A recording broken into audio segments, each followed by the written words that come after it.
Hi everybody. Today I'm going to show you how I solo the dragon on Nunu at level 3. So let's get into it.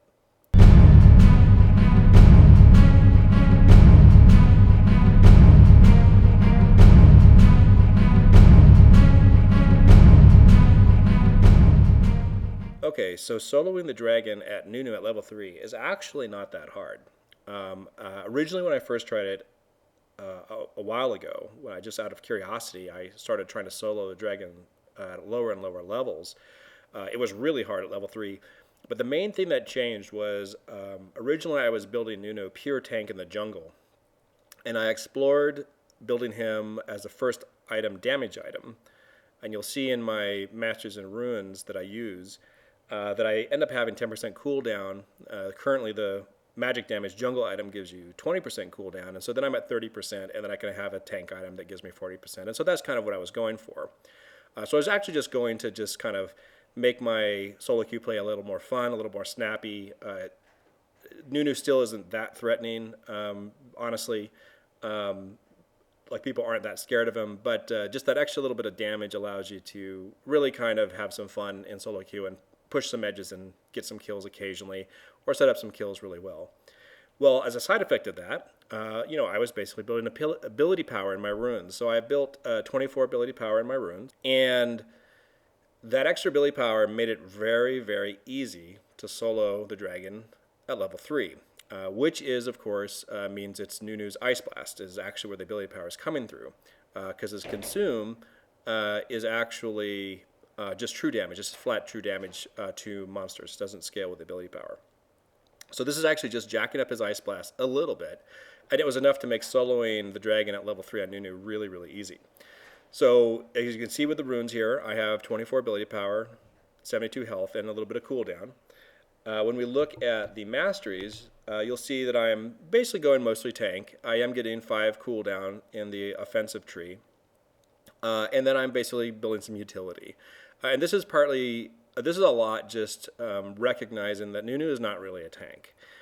He doesn't really have a way to hold the attention of the enemy team like other tanks like Scion, or tanks that actually have abilities to just make people attack him like Shen or like Rammus. So people can ignore Nunu. And so he really is a support. He's classified as a support, but he really is a support. Like in the late game where he really shines, besides contestant objectives with his Consume, is his Blood Boil. He just sticks with an 80 carry, he jacks up their attack speed, and he is just there to provide peel. So I just said, well, he's not really a tank, so let's just kind of spread it out a little bit, build him mostly tanky, but also give him some utility.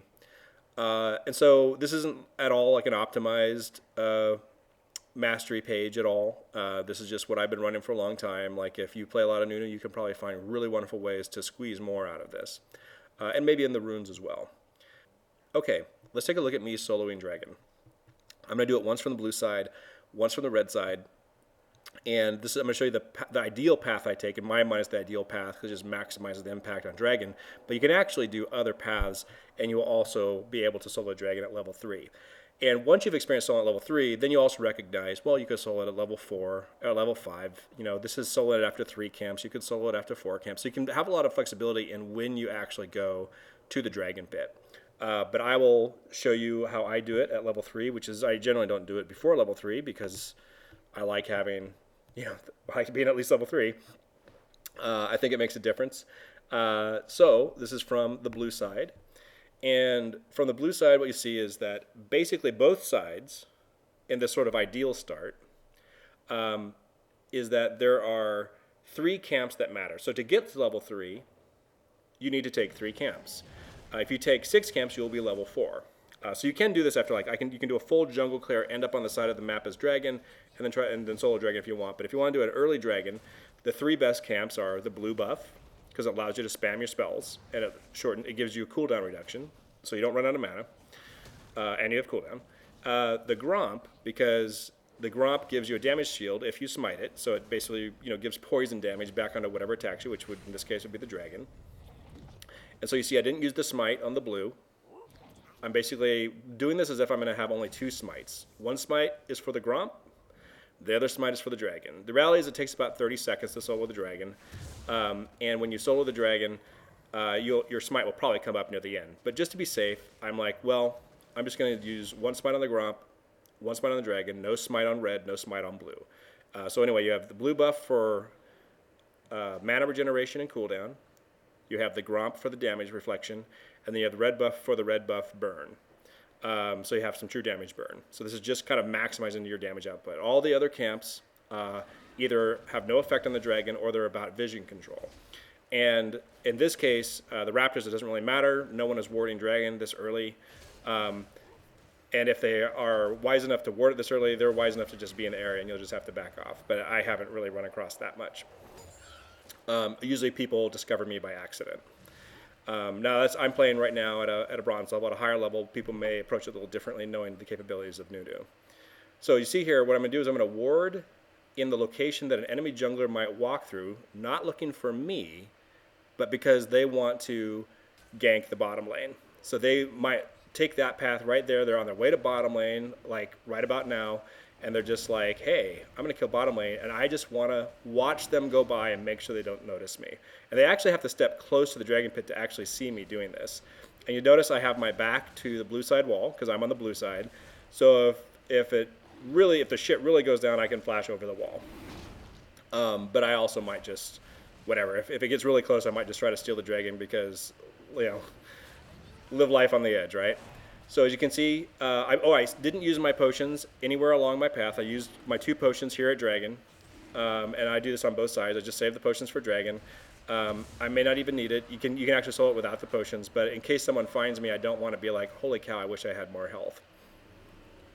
And so here we go from the red side. So I'm going to go from red to Gromp to blue to dragon. So you'll see I start here on the red.